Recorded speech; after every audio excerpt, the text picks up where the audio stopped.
Esto es Acciones Fiscales con el Dr. Juan Raúl López Villa. El podcast de innovación y vanguardia fiscal. Bienvenidos.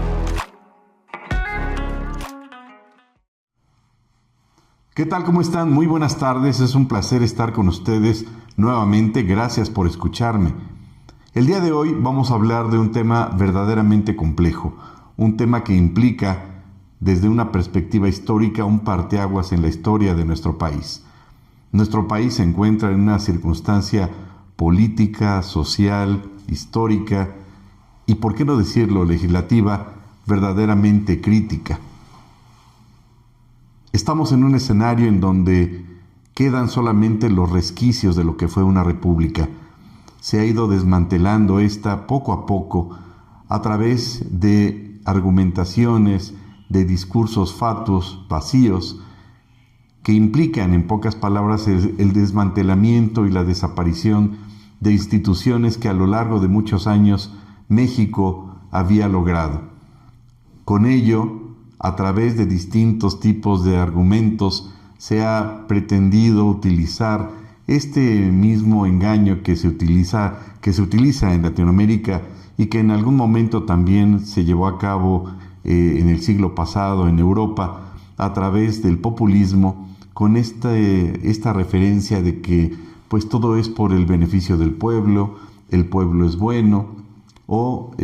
pues el famoso concepto del bienestar, que ya implica hasta la venta de chocolates, de frijoles y demás elementos que son fatuos para la venta por parte del Estado, que esa no es su función, y que curiosamente el primer político que empezó a utilizar este concepto de bienestar del pueblo no fue ni quien está a cargo del Ejecutivo en este momento, ni el señor López Obrador, fue nada más ni nada menos que don Benito Mussolini. Y así las cosas, entonces tendríamos que poner los reflectores ahora sí en el tema referente a la inconstitucionalidad de la prisión preventiva para los delitos fiscales. El hablar de prisión preventiva oficiosa tiene una connotación trascendental en el ámbito penal de nuestro país,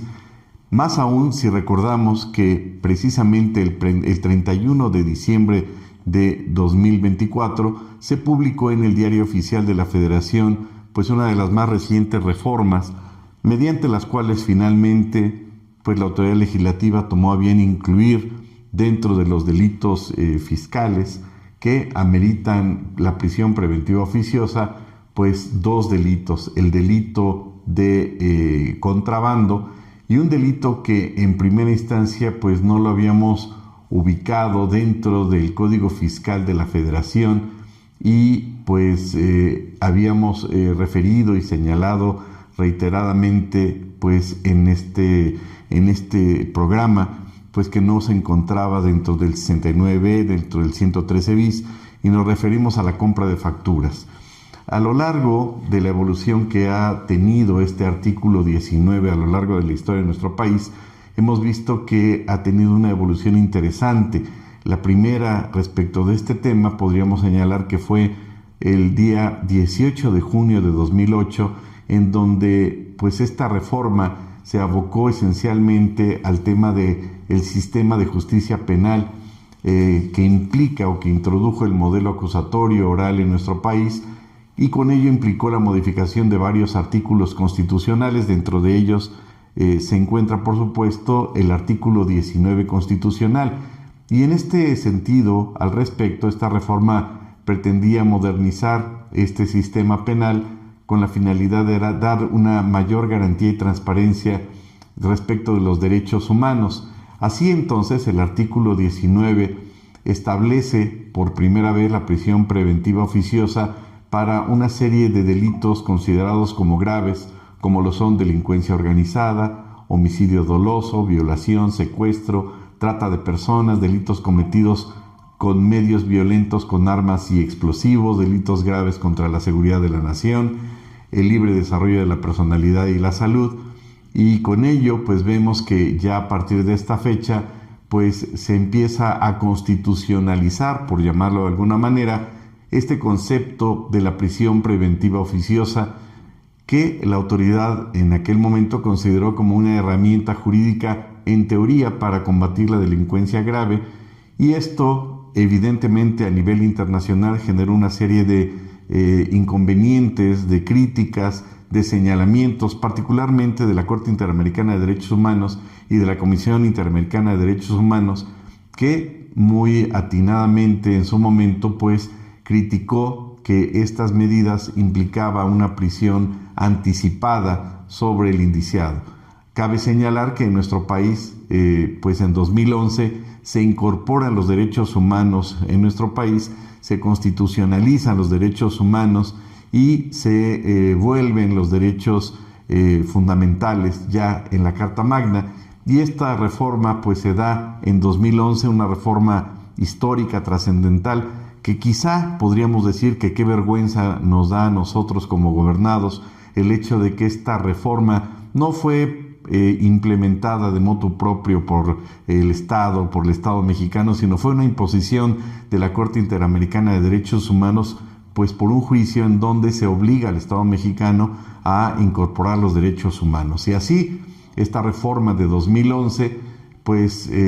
tiene que ver, por supuesto, en todo lo concerniente a los derechos humanos, reconociendo, por supuesto, los derechos fundamentales, que son los derechos humanos constitucionalizados y acorde con los tratados internacionales que debe de cumplir nuestra Constitución. Y en este contexto, si bien es cierto, en esa reforma no se tocó lo dispuesto por el artículo 19 constitucional, pues sí tuvo un impacto trascendental al incorporar distintos derechos humanos que no existían en nuestro país, y que particularmente el principio pro persona pues es el que le da muchos elementos a favor del gobernado y que efectivamente pues se contrapondría directamente con la prisión preventiva oficiosa. Esto pues implica entonces una situación tensa entonces en la interpretación de la prisión preventiva oficiosa por entender, interpretar o considerar si se cumple o no a cabalidad con el respeto al principio pro persona. Y vemos que entonces en fecha 8 de marzo de 2019 se impone bajo el gobierno, bajo el obradorato, el inicio del obradorato, podríamos decir, pues una reforma para ampliar el catálogo de los delitos que ameritarían entonces también la prisión preventiva oficiosa, pues como una parte de lo que hemos señalado del populismo punitivo fiscal. Y aquí queda clarísimo como anillo al dedo, pues con la argumentación referente a fomentar, o más que fomentar, incrementar la estrategia de seguridad desde una perspectiva más punitiva, que es efectivamente la característica inalienable, la característica básica de todo gobierno populista. No podríamos hablar del incremento punitivo en materia penal si no es esencialmente más recalcitrante a través de los gobiernos